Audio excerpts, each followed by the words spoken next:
Hi, this is Purav Gandhi. Welcome to the Future of Health series by Healthark Insights.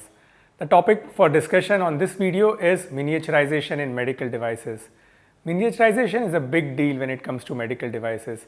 It fundamentally changes what a medical device can do. The application of medical device completely transforms, and it transforms in both areas, within diagnostics as well as within treatment. Within diagnostics, the first big change that miniaturization provides is it can take the diagnostics to the point of care, which was not possible before. For example, hemoglobin or blood sugar can now be tested at point of care by the patient because it's a miniaturized device. It can produce results much faster within 30 seconds as opposed to a full day where you give the blood, then it goes to a pathology lab for testing, then you get the reports in within 24 hours. So the first change is it shifts the point of care and comes closer to the patient. Then the second piece is the amount of mobility it can generate in some particular cases. For example, now a company Butterfly has come up with an ultrasound device which is handheld instead of a full cart where the device is fitted with a huge screen. You can view the results on an iPhone. It fundamentally changes how ultrasound can be operated within an operation theatre, on bedside, at various other places. Similarly, a company called Hyperfine has come up with a machine called a Swoop.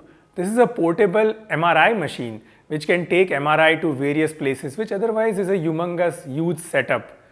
The next thing it can do is the degree of information that can be collected about a patient. So now you can have continuous glucose monitoring because the machine is miniaturized. It can be fit on the arm of a patient or somewhere on the body, and the degree of data that can be collected through sensors, through various other mechanisms is much larger, much more continuous in nature. Lastly, the degree of invasiveness that can be provided within diagnostics is much larger. For example, now endoscopes can go deep in the body.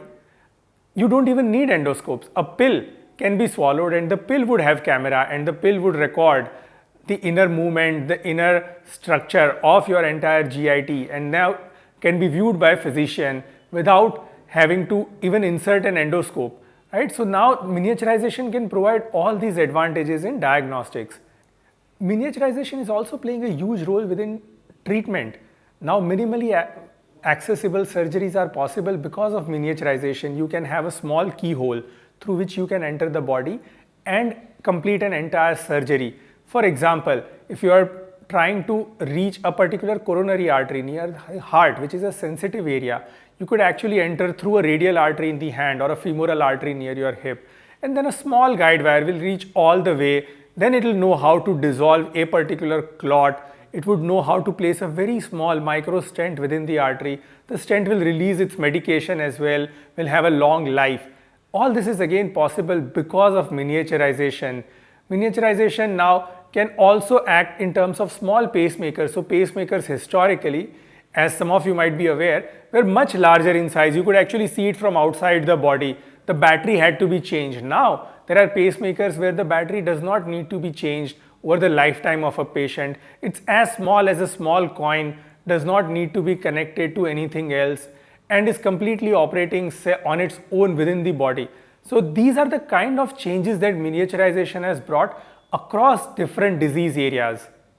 Now, why is miniaturization possible today? Miniaturization in medical devices has truly achieved or benefited from Moore's law, where the size of the chip or the processing power continuously reduces over 12 to 18 months.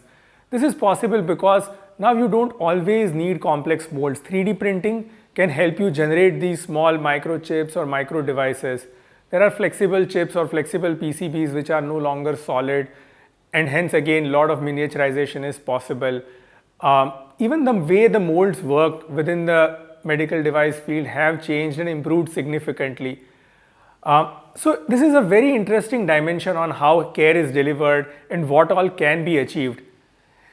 It's very hard to do justice to each and every specific medical device within one particular video because medical devices are so diverse. There are in vitro devices which operate outside the body and in vivo which operate inside the body. There are simple devices which play a role in diagnosis and way more complex life-saving devices which can go inside the body. And hence, What we will do is, over the course of time within this Future of Health series, share each of these innovations one by one and how these innovations are shaping the future of health. Thank you.